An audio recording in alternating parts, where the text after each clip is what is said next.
భారతీయ వస్తువులు వద్దు అని అకస్మాత్తుగా నిషేధం విధించిన సౌదీ అరేబియా. ఎందుకు? భారతదేశం మరియు సౌదీ అరేబియా మధ్య దశాబ్దాలుగా మంచి సంబంధాలే ఉన్నాయి.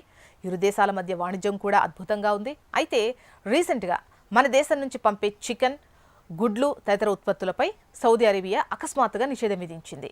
సౌదీ అరేబియా ఆహారం మరియు ఔషధ నియంత్రణ సంస్థ SFDA ఈ విషయాన్ని ధృవీకరించింది. దీనిపై ఆ సంస్థ స్పందిస్తూ ప్రజల ఆరోగ్యాన్ని కాపాడడం మరియు దేశీయ మార్కెట్లో విక్రయించబడేటువంటి ఆహార పదార్థాల నాణ్యతను నిర్ధారించడం మా బాధ్యత. అందుకే ముందు జాగ్రత్త చర్యగా ఈ నిషేధాన్ని అమలు చేస్తున్నామని తెలిపింది. ఈ నిషేధం కేవలం భారత్పైనే కాదు, మరో 39 దేశాలపై కూడా విధించారు. ఆ జాబితాలో Afghanistan, Azerbaijan, Germany, Indonesia, Iran, Bangladesh, China, Japan, Vietnam, దక్షిణ కొరియా, ఉత్తర కొరియా, యునైటెడ్ కింగ్డమ్, ఈజిప్ట్ మరియు మెక్సికో వంటి మొత్తం 40 దేశాలున్నాయి. ఈ దేశాల నుంచి పౌల్ట్రీ మాంసం, గుడ్లు మరియు వాటి ఉత్పత్తుల దిగుమతులను నిలిపివేయాలని సౌదీ అరేబియా ఆదేశించింది.